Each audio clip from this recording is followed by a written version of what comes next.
Bienvenidos al nuevo comentario de la Hora Silenciosa 2021, donde líderes juveniles de todo el mundo estarán participando con nosotros.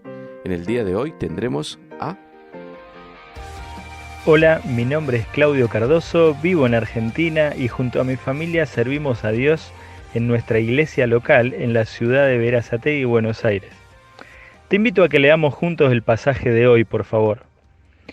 Lucas capítulo 19, desde el versículo 45 al capítulo 20 de Lucas, versículo 8. Dice así: Y entrando en el templo, comenzó a echar fuera a todos los que vendían y compraban en él, diciéndoles: Escrito está, mi casa es casa de oración, mas vosotros la habéis hecho cueva de ladrones. Y enseñaba cada día en el templo, pero los principales sacerdotes, los escribas y los principales del pueblo procuraban matarle.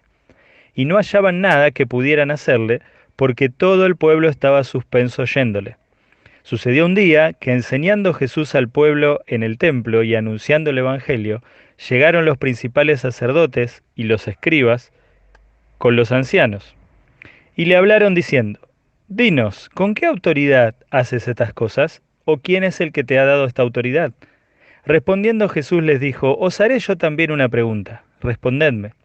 ¿El bautismo de Juan era del cielo o de los hombres? Entonces ellos discutían entre sí diciendo: Si decimos del cielo, dirá: ¿por qué pues no le creísteis?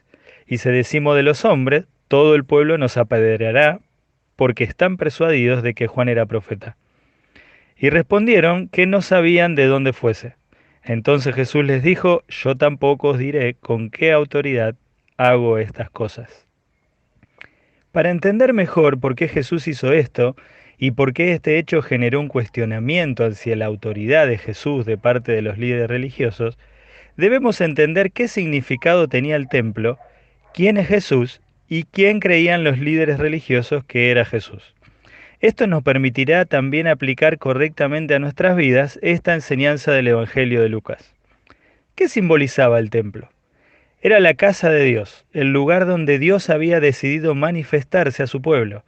Era el lugar donde el pueblo de Israel podía reunirse en la presencia de Dios y a través del cual el mundo podía conocer al Dios verdadero. La razón por la cual Jesús se enojó fue que habían convertido ese lugar en cueva de ladrones. La gente de todas partes venía a adorar, pero se encontraba con un comercio apuntado a las ganancias personales en vez de a la adoración a Dios.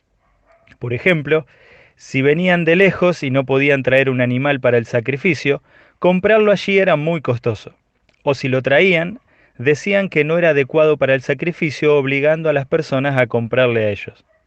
Esto maldisponía a las personas que venían a adorar a Dios, les quitaba las ganas de adorar a Dios, les estorbaba.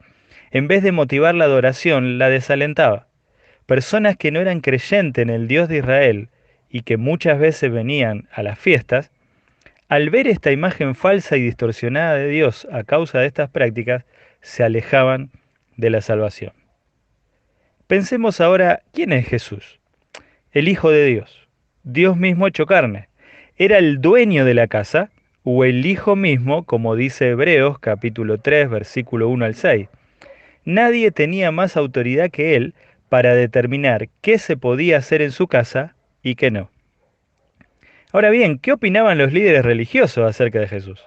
Ellos no creían que Jesús era Dios mismo, o sea, el dueño de la casa, ni el Hijo de Dios, o sea, el heredero con derechos sobre su casa.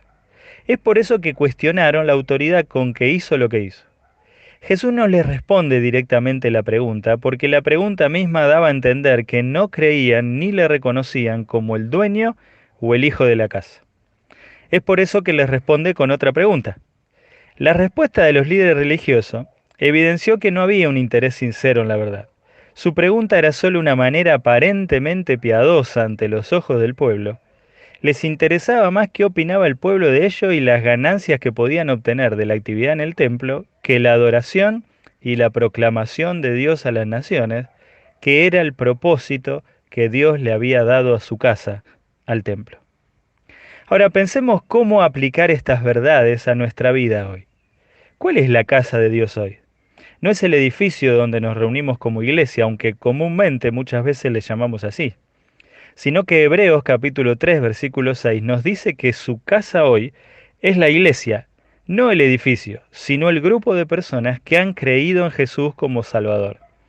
Si has creído en Jesús como individuo, debes mostrar a Cristo para que el mundo conozca y se reconcilie con Dios. También en conjunto con otros creyentes, debes mostrar a Dios y su propósito en cómo nos tratamos entre nosotros y trabajamos juntos en mostrar al Dios al mundo. Ninguno tiene autoridad para usar su cuerpo, su iglesia, para un propósito distinto que mostrar a Dios al mundo. Te invito a reflexionar juntos en esta mañana. ¿Qué ven en ti los que te ven?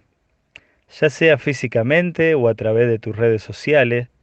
Considera tu vestimenta, aspecto, carácter, trato a los demás, etc.